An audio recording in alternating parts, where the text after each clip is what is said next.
So, i-share ko lang as in and pang-reading, no? Okay, sige. So, numa-invite ka to teach how to conduct a meeting at usalan ni parliamentary procedure, kanayon na lamang mo, though, this is not biblical. Parliamentary procedure is not found in the Bible.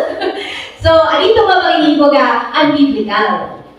However, nabaybayagan na kinipitingan, hituwehan ma-appreciate o an wagas, ang naurnos si pumitingan,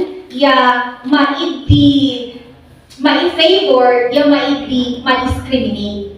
Nung umitin tanito ay usaron, ma-appreciate o unay, naurnos, paspas, magkod-resulta na, ang namitnan, wahadi at makiniting, papadung di rights ta. Iso nga, asuhan Kristyano, hay kung na umamanigo, ang namin taon ng ikandak kiniting hituway mausar. Okay. Regardless of age, nakiniting natin 25, reunion, ay kadwaan ng meeting o ages 40 to 60. Na meeting yan, iset nyo lang katunay next ang reunion ni mabot 2 hours and 30 minutes. Hay, iset nyo lang katuna, dana, period. Yeah. So, ibagaan, uray amot tao, numainha, magpod ang flow ni meeting dumukay-ukay, sayang, di oras. So, ituwehan o ma-appreciate o ang procedure nila, ang meeting makalian, parliamentary procedure, specifically, Robert's Rule of Order. Robert's Rule of Order, kimulog, according nito, kimulog ang military officer. Kapunta na tigo na ang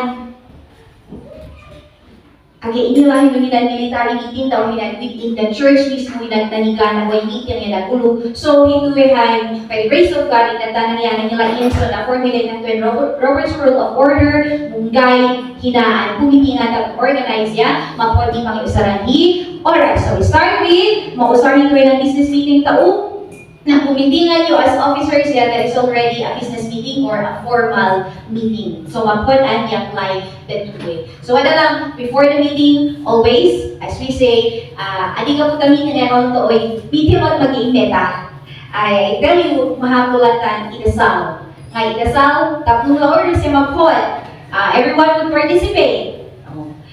And, talagang mahapuli dasal. Ituhan doon ni walay something, ang naligat ang initin ay ito, kanila dasalan namin. Even in meetings, we have mahapulan muna sa tao, matihaon, and Lord, ang dasal kuya, Lord, mahapi ka ang dago, help me ta, umindi at habang ipopoy, ipopoga, or maliwan yung magsaktaan tayo. So, wala muna na yun dasal.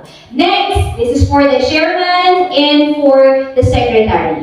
Chairman, before ang mong meeting, ideally, dapat na-send mo with the help of the church youth secretary, na i-prepare mo na ang finished agenda. Kung ano lang ibaga, ng pinanayo ang isettle the last meeting ng again nilipas unfinished. So, nag-unong na kalunday, all business. So, dapat ipainila diyan idayo before the meeting, ito ay atas ng chairman niya secretary. And after that, idum yung mga penan, rason no nape mo meet ayo. Okay? The main reason no nape mo meet ayo, tiwananan, barbaruan agenda. Okay.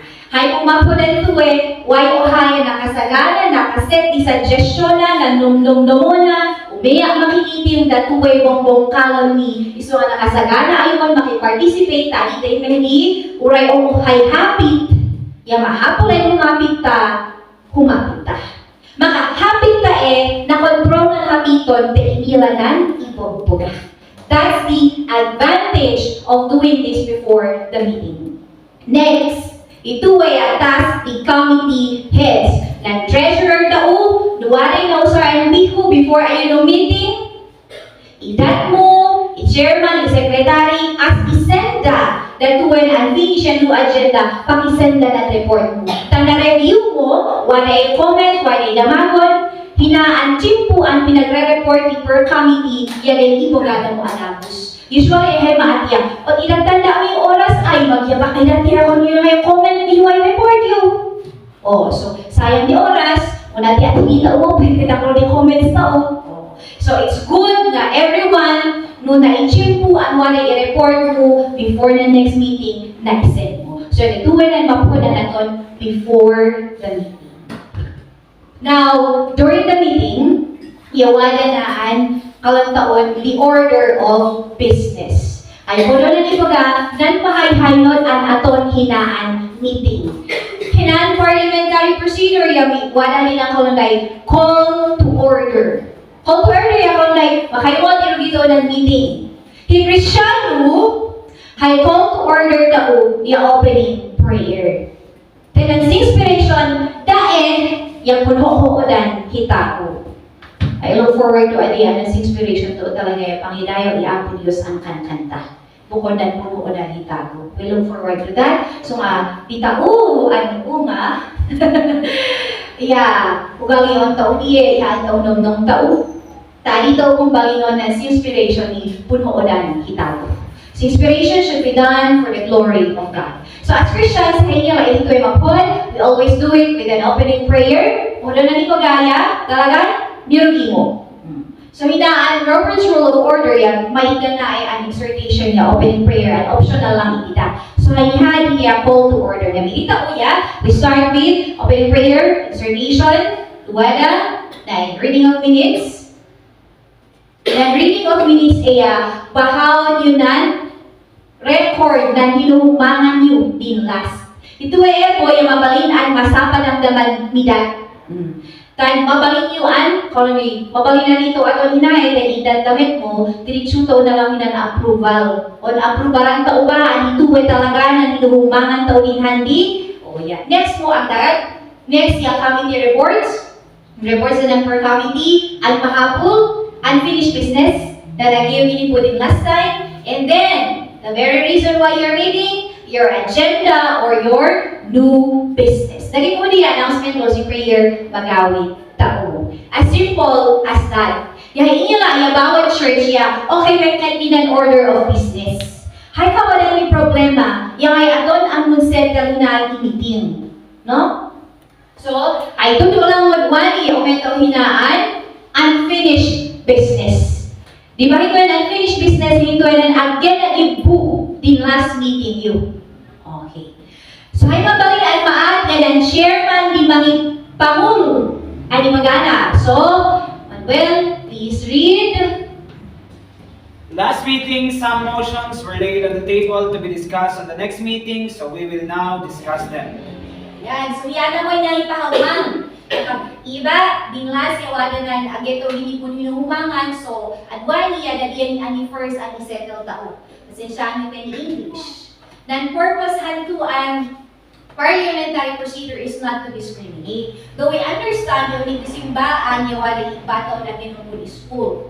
Oh, so hopefully ito ay bumundang ang ibang di pumikinan ta upukon ng wala separation na ninong school ya ang ginong school. English ko lang na kamun and po English compared dinaan habit when. So nawatin na din. Please continue. Anbasaon. Oh. Firstly, we will discuss about our plan to visit District 7. The first question that we need to answer is, when? Do you have any suggestion? Yan. So, nabati din last ya, bisay mo ang wali visitation in District 7. Hay, nabati lang ya, katuna. Kaya kagyan nyo ya, dito ang discuss na ite, ang gini pa yung natigo ng schedule me. So, nung next meeting, anyway, kaya pa yung oras. So, ang wali next meeting, dalatngan, unfinished business, tungtungon tao mo gano'n. Kat una. Okay, so your unfinished business is when. Yung dapat mo yan kat una. That's one way to do it. The chairman may do it himself. Mapag-involve non-member. So, if may unfinished siya, alin ng chair please read. The next order of business is unfinished business. Is there any unfinished business? Siya yung magtatanong. Kaya na member, nung hindi na unfinished, ay mahapon na i-discuss yung ipahawang mo. But always be recognized by the chair. So how to be recognized? Manong-manong? Ganon? Or raise your hand. Or say, Brother Manuel. So, hay, magmapol, ani destructive, anyway, then share yung sinahula, you just raise your hand. Once they recognize that, ay, Yes. member gaya niya. Yes, member. So, haon, sige. Mr. Chair, ako na, yes, Brother Manuel. Si Brother Manuel yung member. Now, na-recognize ng member, ito gana mo be, then motion. Antingod na discussion yung why unfinished meeting. So, member 1, o Digmar, pakibasa. I move to take from the table the motions on when we are going to visit District 7. Okay. So, ito ay mawang na take motion from the table. Diba, ang iyong diniscuss, sabi ko na mo kaya, diba, ito ay table. Lay on the table. And one mo, ukaton yun, tapos discussion yun. So, in parliamentary, we say, take the motion from the table. Nakalagay, I move, hindi yan iboganan. Motion kami hindi yan ibogana. So, tapos matutungtong, you would say, I second the motion. So, ano mo ato ng chairman? Himbawang hindi eh.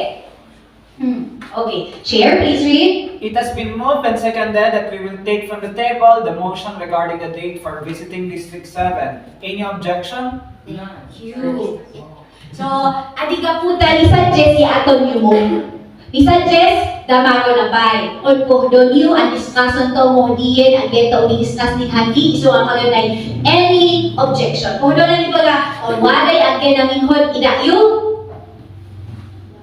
O, may waday botos yung tinagay o tahan tamanigo. May may shortcut na gawin, especially with inilam ang ihamon disagree kung kayo lantay. Any objection? Kung waday ang kinaminghod, binihimapit may tao. So nga dito ang member, mundang-damag na yung mundo reakta.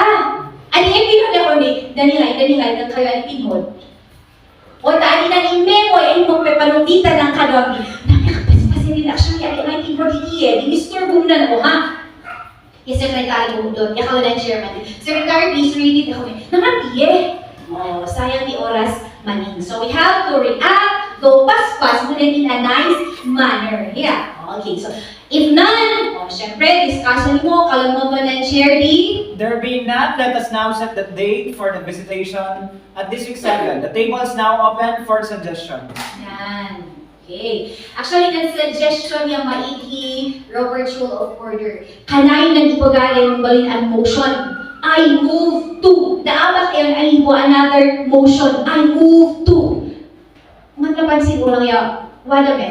Murang yung competition niya, wala ito eh. And this is also good. Pas ngayon, na suggestion niya, may ka na ang bibaga. No may motion on, may naabak eh, mo pe. Sige, another motion garun. Emotion mo po. Binoto sa niyo po yung naabak. So, dito ay nang pumayagan ni suggestions. Waday suggestions. So, any suggestions, sumapit na ng waday suggestion na. For example, Mr. Oh, siya ay ali eh. Mr. Chair. Yes, Shishina? Mr. Chair, I suggest that we set it on January 7, 2025. Thank you. Any more suggestions? Mr. I-praise lagi. Mr. Chair. Okay. And, numatigo yoya, alao na ni an namin ng suggestion ni Gunan. Oy, wala naman schedule na eh. Wait. Hindi. Hay mahon na to ni hay damdamago na lang yung suggestion. May suggestion, uray alin pinhod of yaan ante bukod mo pa'y chimpuan, mun react. Inain na mo kalukayan ni meeting ko. Ritman niya ako, inananiya niya, maabak na lang hindi eh. So, first thing to do, undang-damag lang yung dates. So, ilat mo namin na dates. Okay, so, any more suggestion kayo na? I-grace, yawa na boy, hanping, ay, Brother Ben kaya. I-Brother Ben, yawa na yung suggestion na. Usap ni si Brother Ben. Number 5. I suggest you guys set Yaya. Kita pa rin niya kung nice my chairman. Oh. Mr. Chair, guys. Yes, Sis Grace? I suggest January 7, 2025. Thank you. Any more suggestions? If there is none, any remarks on the suggestions? Oh, this time, numait mo yung suggest, dumay-post na pa yung suggestion niya. Oh. I-close na yung suggestion. Siyempre na kayo i-direct mo na ta. By mo, this time, nanduwaan ni suggest, ano yun? January 7 and July 7. Okay, it's time to react. Kalau na di any remarks, reaction, or comments to the suggestions. Okay, nagmari-marikrik na in favor, adi, ito yung palansyimpuan, kumapit, you also need to be recognized. Oh, Grace, it's you again. Mr. Chair. Yes, Miss Grace. I think July 7 is more convenient to us as well as issue 7 since most, not all classes is being closed. Thank you. Any more remarks? Okay, so nung comment yan supportaran na ng OHA. And take note, iba niyo tuya ko na, I think July 7 is more convenient. Adi na kalami. I think Brother Ben is better. That's right, no? Hay kung komentaran tao, tapos may di masaktan, nan suggestion or na motion, kung nan tayo. It's the best that we do it that way. Okay, so support na July 7. Sabi ni Chairman, any more remarks? Binite. Diyan mo na yung buwan nila. Let's see. Number 7. Dalawa naman yata. Ilang tatang buwan? Dalawa. Salita ka na. O, any. Tatlo ka ba? Mr. Chair, Yes, Brother Jesse. I prefer January 7 since this is still vacation time for most of us, and I think we should visit our brethren in District 7 as soon as possible. July 7 is way too distant. Siya na pala yung July 7. So nakikita nyo, tapos makabot na before taong maboto siya, i-explain na nun ang pepaboran na ng OHA or adida ng OHA. O tapos motos ta iyabokon na, mas maapil iboto sa mudean, ng mas magmaphol ang suggestion. Okay? Sure. Thank you. Any more remarks? There being none, let us now vote. Those who are in favor of January 7, please raise your hand. Thank you. 1, 2, 3, thank you. Those who are in favor of July 7, please do the same. 1, 2. Thank you. Majority is in favor of July 7. Therefore, the visitation schedule for District 7 is set on July 7 next year. Any more unfinished business? None, Mr. Chair. So, nung talaga natin na ang nakaprepare ta mo, iya ta unan, ito humanganon, wali mo nom na ito ay pag-suggest ko, pas-pas talaga masettle. Pati ko yung mainaan, mutitigawan ta ubay, pilito na nuhan humapit, galing iboga na So, ganyan sana kabilis, maximizing the time that we have, mabarin ang mausar ng Udumi Fellowship. Tedingan niya, pumitingan niya, 3 in the morning, ahibagip po, nangan ami, nagawit ami, see you. So, no more fellowship time. Yan. So, that is for unfinished business. Siyempre, nung mait mo, or kayo nyo, dito may pani-discuss ng uluman, ure, ito, ginipute, pang 2 years ng pahinay. So, mabalinaan, may ito ada ko si new business. So, may ito mo. So, the chair would say, The next order of business is new business. We are here today chiefly to plan the regular youth camp. The first question that arises on the table is the theme of the youth camp. The table is now open for any discussion. okay, so dito, then first, hinanda ko ang agenda youth camp. Youth camp. Okay. So, na youth camp, ako ko'y pagulwaan na iya. So, depende mo na nung ay first ang tungtungan yung kaduna, hidana, ngay in charge, ngay speaker, ngay team, hinaya in the order of importance. Maybe nag-share din mo decide. Nan ba ang speaker yuya? Maapektuhan na ba ng date? Or ng date ba'y mas important din ang speaker?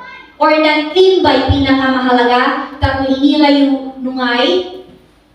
Pilihan yung speaker. So, in the order of importance, in here, hay pinaka-importante yung priority ng tema ng youth camp. So, bear with me. Iwala gusti, would suggest. Siyempre, listen mo na, agenda din handi. So, inyo naman wala ng team. So, wala yung puhunumahan ang team, i-ready mo no discussion ibihin. Okay, so under yun ang agenda ang youth camp, ay first ang address ang tuwe ang meeting yan ng Teman Pilcam. Sino kaya? Number 9. Mr. Chair, Ay, iba pala. Talasang kaya. Guray. Guray, iba. Ayan. Sige. Palitan siya. Oo. Yes, Brother John Mark. to Mr. Chair, I have been thinking a lot about this since you notified us of our agenda. I suggest Generation Z are your doctrines, reflections of God's words. Okay, so ano mo yung theme at Agus? In reality, when we were the officers, ang tagal nito. But now, and at least, because before, yung may ito ang topics ni I learned parliamentary when I was in high school, pero application na lang ihakon niya ng competitions. Just like with Ate Maricel, she was our chairman for 1 term. Inususar niya, syempre, dami lang din naka-idea, ading lang usar ng terms and pang-parliamentary procedure. Naman, gani mo anak na kolayo, especially na officer ni center, yung ato tayo mabalin ang mga pangurudong, maybe you may start dadaing benefit nila to it. Okay. And then one number say, I second the motion. Chair? It's been moved and seconded that the theme of the youth camp be Generation Z are your doctrines reflections of God's words. Any remarks? Yan. Because this is a motion, you do not ask for another motion. Adi uman hinaan suggestion. That suggestion ay all before remarks. No motion special. Uha na lang ni an. Yung remarks amo adatus. Oh, on wala mo pwede comment ito ay first, ang namanguno ang motion, ang ito ay mumbalin ang tema tao. It's time for every member, what I put on i-remark and ibaga. O anyone? Asare. Tama ba? Asare, go ahead. Number 10. Point of information. What does Generation Z mean? Yan. So ito ba na term mo ang yan? Walay ko halo ang damagon. So ura, ito ay walay di mo damagon, ura ani na i-recognize or share. Pag last Kristiyano ta, medyo narigat gawin nung strictly o yan, nung point of information, walay ko naman damagon, adi mahapulan i-recognize sa apay magyakon ni. Point of information, namin dito yung kapunog yakon ni, brother, wala kayo damago, hindi mo pinayagan. So, basta, it works. Basta whichever works well for us. So, point of information, kapag na ni-suggest yung wala na mo kalang Generation Z, o yakin, iilaninin, we may ask, tapos may taani mag-iboto-boto sila wala ganyan ginaawatan. So, the chairman, Brother John Mark, I give you the floor to respond to the query of Brother Azarel. Z in Generation Z is short for Zoomer. They are the ones born between 1995 and early 2010. Their current age range is 12 to 27 years old, and this the generation of our target participants. this is the generation of our target participants. Yan. So, prepared, mahapol I will suggest itiye. Okay, so nasubatan, mabalin itiye. So, duwinila na yung chairman the answer, mabalin na sumumba. Ng tapos, safe na nun suggest na hiyalay ng inila. Okay? Thank you, Brother John Mark. Brother Azarel, is your query answered?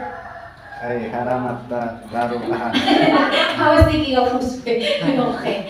Harapan ng laruan. Yes, because practically speaking, dito ay talaga yung mamaan. No? Okay. Buti ba wala siya? Bago na lang. Sige. So you respond, Chair. No problem, bro. Any more remarks? Yes. Brother Jackson. So, nasa remarks pa lang tayo, hindi pa tapos. Jackson, ikaw daw yan. I honestly am not convinced it's high time to talk about doctrines to these young people when they need to be taught more about godly living. So I hope we take this also into consideration. They might just slip out of bed boredom if this theme is agreed upon. The theme should be something fun. So, mahapul, and because we are officers, first and foremost, mahapul, and we are growing spiritually. We need to know God continuously and His Word. Tapunin na, at remember, you are the ones who plan. So, no, ang kayo natigo, o ya, ang biblical gayam ng inatyo, then you became an instrument of unbiblical activities, unbiblical principles that are being passed on to your target participants. So this is important. We have to recognize noon, correct ba or angge. So mahapul, and we speak up when we know something. But always, at ikaw kami naman, himapit tayo, lagi tayo sinuportara ng pinumukonta. Sometimes we are wrong, sometimes we are right. However, our fellow believers do not recognize that we are right. Itinotolatan ang Diyos. The most important thing there is we stood. We said what we have to say. Kung maang Diyos idiye. So, you look at the discussion. Okay. So, walang punto, nudik daw lang ng taong ay mahabulan, we choose the one closest to biblical principles. So, narpasigiyan nun react, si brother kadwa ito, maging po ni Jackson ni Jaya. Okay. Any more remarks? Yes, sis. Joy. With the entrance of several doctrines full of errors in our faith, it would be best to address these errors and lead young believers to biblical doctrines, or much more to save them from being deceived by such unbiblical doctrines. This is also most often the partner of pattern. Sige, ayos yung place. Ayan, pattern. This is also most often the pattern Learn. of the Apostle Paul when he writes letters to the churches. He tends to write letters to express concern and correct the unbiblical doctrines that has moved into the churches. Okay. So, hindi yan ang may argument na pulo na ni Kugay support na and suggestion and theme and in suggest Brother John Mark. So, you see, pura hinamitin, kumawami, pangingila, yapo Diyos, yan na, na. The reason na pa-support niya, mga na ay, kikita niyo na dyan. Okay. Hindi pa tapos ha? Remarks pa tayo. Upusin natin lahat ng nararamdaman. Explain your side in a godly manner bago magbotohan. Para pag nagbotohan na, whatever the decision is, that is the decision of the group. Not the chairman alone, not the person who suggested it alone. Any more remarks? Yes. So, Sheena. Ano naman? Oh, let's ask Sheldon. Sheldon. I understand the side agreeing with the motion. However, are these not also done in their own local churches? Are they not being taught by their own pastors to study the Word of God, not to be deceived by unbiblical teachings? We might as well encourage them to stand firm in their faith than to repeat the same teaching they hear every Sunday in their own churches. That's all I want to share. So, ang point naman niya pinuturo din naman yan. Kailangan pa bang kahit sa income, di nakituro natin? Kailangan mo suot ayon, tapos pumupo siya. Chair. Any more remarks? Doctrines are wrong and why they are wrong. And how then should they respond to such? It will also be much more focused as the teaching will be centered on aligning one doctrines to the Holy Scriptures and not to the And not the other way around, I suppose. So, ang sabi niya ay maganda rin para i-focus talaga ay pag-aalay ng doctrines natin sa Holy Scripture at hindi yung Holy Scripture ang aayon sa doktrina natin. So, that's the point.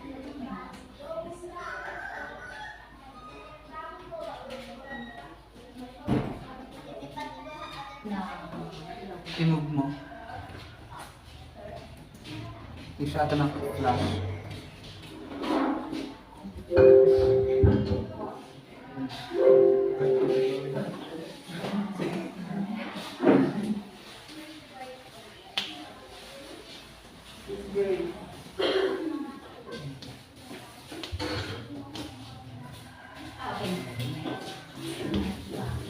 Any more remarks? But may lala.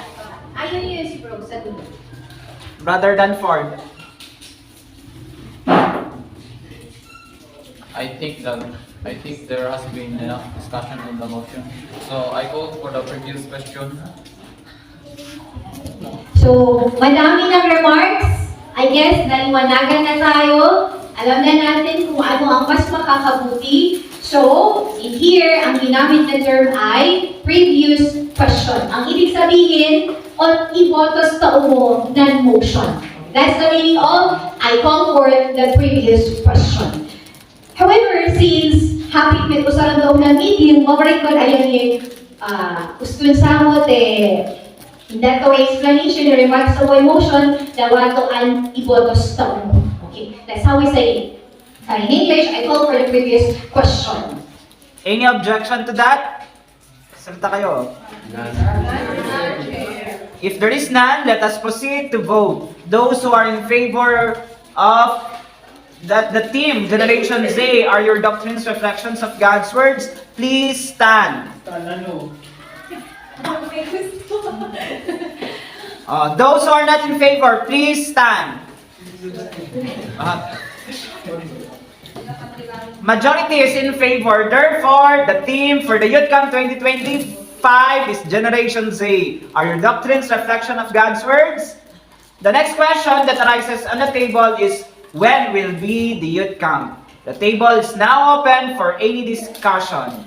Yes, Sis Donna. Makikita nyo, natapos yung isa, next na. Ang next na pinahalagahan dito ay yung day. After the theme is the day. Okay. Yes, Sister Donna, Donna.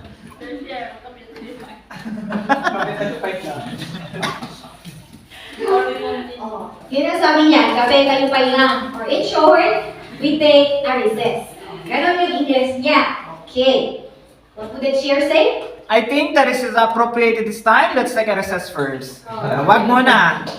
Andyan na yung chocolate nyo. Yung chocolate nyo na. Pero ang sabi ni member 4, The lady next to Sister Donna.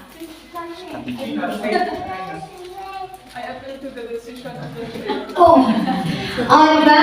Nag-suggest si Sister Donna, si Chair, dahil gusto niya hindi, sige, gawin na natin. Oh, pero, pwede natin i-appeal. Ay, kung na ibagay appeal ya, oh, adik po ko doon ng desisyon na share tao. Oh, ay, kung na ibagay, iboto sa ni Anay, nupihod tao. Okay. So, pag may appeal, ang gagawin ni Chair, There has been an appeal to the decision of the chair to take a recess now. Any remarks? Yes, Sis Blaze. I agree with the appeal since we just started our meeting and it's still too early to take a break. Any more remarks? none, Mr. Chair. There being none, let us now vote. Those who are in favor of the appeal, please raise your hand. Thank you. Since there is a unanimous vote to the appeal, we shall now not vote on the motion raised by Sis Sheena. Those who are in favor to take a break now, please raise your hands. Those who oppose us, please do the same. We shall now dapat yun. We shall now vote. Sa ni Sister Donna. Okay. So, ano panalo? Everyone disagreed, so we will continue with our agenda. Any discussion then on the date of the youth camp? Yes. Brother or sis Shikaina.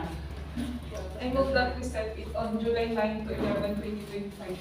Second motion. It has been moved and seconded that we schedule the youth camp on July 9 to 11, 2025. Any remarks? Yes. Kung sino man si Kadwa. Jackson. I move to amend the suggestion of Bro Say. Placing 11 to 12 to make it July 9 to 12, 2003. Okay, so may nag-suggest, July 9 to 11. Tapos, gusto ni Brother Jackson na habaan pa, maging 9 to 12. Ang nangyayari sa atin, okay mo, sukatan mo at na 9 to 12. Ay, bukod iya, kung, ipay lang na 9 to 11, ipay ko na na 9 to 12. No. Pwede yun pag suggestion. So, depende sa inyo, pag ang maganda na discussion ay suggestion na lang, hindi motion. Kasi kung makikita niya pag motion, isa-isa lang. Pag natalo, mag-a-ask ka ulit. O mga chief pinag-share, ano yung motion yung date? Isa na namang motion. So, pag date, pag places, maganda na, suggestion yung gagawin. Okay. So dito, dahil motion, ang ginawa niya, amend, ibig sabihin, baguhin. Paano niya pinago? Papalitan niya yung 11 para maging 12. So ang magiging motion na ay July 9 to 12, 2025. And you second the motion. Sasabihin ni Chair, It has been moved and seconded that we amend July 9 to 12, 2025. Any objection? kaya ibagijay amendment. Since there is no objection, the amendment is carried. Any remarks on the first motion to have the youth camp on July 9 to 12, 2025? Yes, sis. Sis Glenda. O kita nyo, hindi porke na-carry yung amendment, yun na yung date. Na-carry yung amendment, however, babalikan pa din natin kasi hindi pa kayo nagre-remarks. Oh, so gusto ba natin? Gusto ba natin yung July 9 to 12, 2025? So, you have to let your fellow believers know kung bakit maganda na iyon or may mas maganda pang suggestion. And to do that ay hindi via pukbik or kutkutyak, kundi via remarks. Untuk kay basa ang manang ganda. Hindi nyo makikita eh. Basa ka? Kaya? Ano? I agree. I agree on the motion since we will need to meet earlier for the preparation. If ever then, we go to District 7 on July 7 for the visitation. We can spend the first and second week of July for the preparation and the camp itself, maximizing our travel expenses. You see, if we schedule it on another week or month, we will need to budget another for the travel expenses, having the visitation, the camp preparation, and the camp itself on. Succeeding days will be convenient for us. On one other hand, it does not disadvantage our participants since it is most likely their vacation according to the school calendar of DepEd and check unless of our target participants are in private schools. Thank you. So, thank you. Ganon dapat kaliwanag ang pag-iisip. Alam mo na kung ano yung dapat i-check mo para pag nandun sa meeting, batiwasay ang sasabihin. The reason she agrees with the motion, July 7 to 12, is because, kung maalala nyo, ang visitation niya din sa District 7 ay July 7. So, magkalapit lang. And you have to remember, pag youth camp, mahaba ang preparations. Hindi pwedeng, kailan ka pupunta bro? Sasabay ako sa mga makikiyouth camp. So, sino na po kasama kong mag-prepare? Kaya mo yan by God's grace. I know that you are strong. Itasal mo lang yan. Mga ganong liniyahan ba? Yan. So, ito yung sinasabi niya. Para, minsanan na ang paalam sa bahay, ama, ina, tuwin sa amamangit, parupusan, pag magiputuwe, mabayag po, yung ikuwari church activities. Manue, may among bisita, nung dadaan mo yung pang camp, dahil camp ami, ay imanamon. Maminghan pa di, pasabasahe, especially nan, marbu, midawi. Yun yung punto niya. Pero hindi niya sinasabi na, yun na yun. Ang punto niya lang, yun ang dahilan, kaya sinusupport niya yung motion na July 9 to 12. Any more remarks? Natakot na yung disagree. Ayaw na nilang mag-remarks. There being none, let us proceed to vote. Those who are in favor that we set the camp on July 9 to 12, please stand. Sumayo lahat. There is a unanimous vote, so the youth camp will be on July 9 to 12, 2025. The next question that arises on the table is, where will be the venue of our youth camp? Yun. Sana ganun kadali nga sa meeting, ano? Kaya you should come with your mind focus at alam niyo kung ano yung mga pag-uusapan ninyo. Tapos na tayo. Ito lang naman yung flow na tinuturo sa atin. The others, kaya nating ayusin. The order of business. Ang palagi ko lang binibigyan ng emphasis ay how to settle motions. Pag may sinabing suggestion, anong gagawin? Pag may sinabing motion, anong gagawin? Yun. So, that would be all. I hope makakatulong yon sa inyo for conducting meetings within our organization. So, we give all the glory to our God.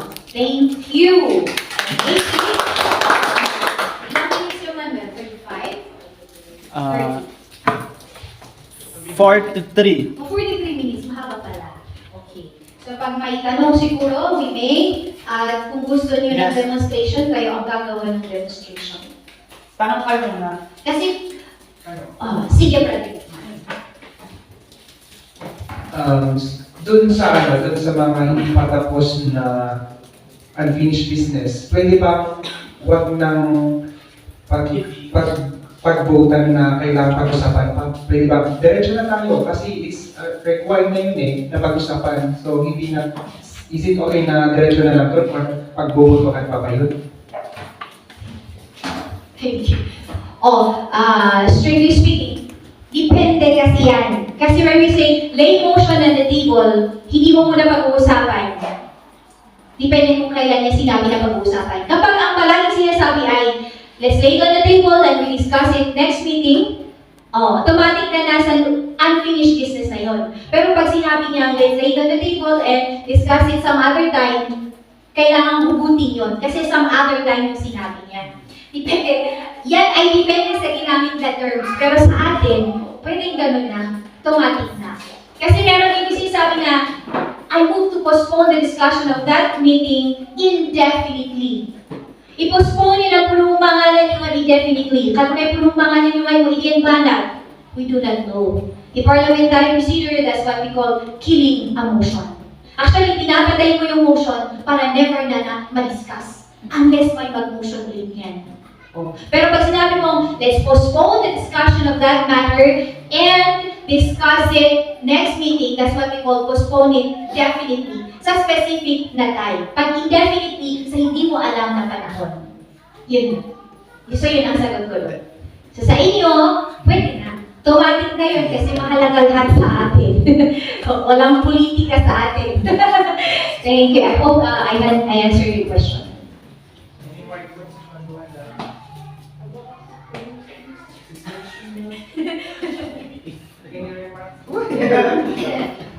So yun yung pinakamahalaga. Kasi yung remarks, chismisan, kutiyaman, comments on the side na hindi nilagay sa tamang paraan, yun yung nagpapahaba ng meeting. But if you do it the right way, hindi mahirap. And if we come prepared, yes. Yes, Sister Donna. Kasi magaling, so yung chairman, pwede ba siya mag-comment, mag-remarks din? Or yung siya lang yung okay, Desire lang. Sa rule yata, hindi. Strictly speaking, hindi siya dapat nakikisaw-sasaw. Desire lang.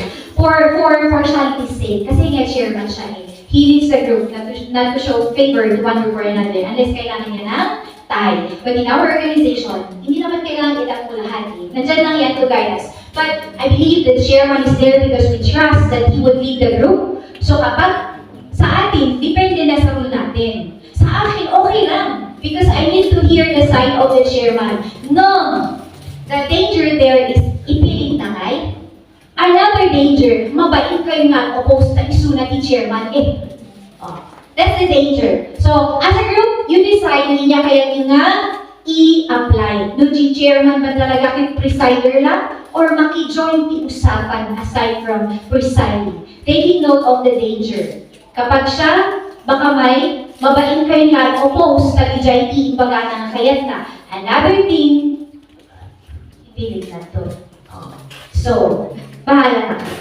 Pero, syempre, it matters na hindi naman, wala namang sinasayad. Let's say, kailangan natin ng pag-iisip ng bawat isa. Walang kailangang, yung dinedecide natin ay, ano ba?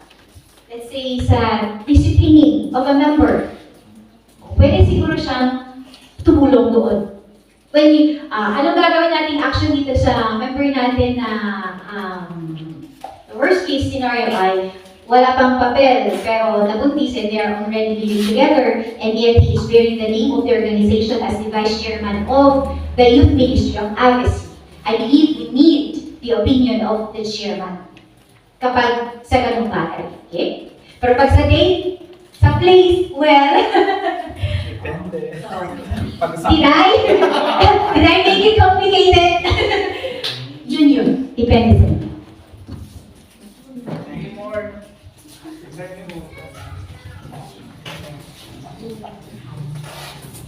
Wala na yata. So, anong gagawin natin?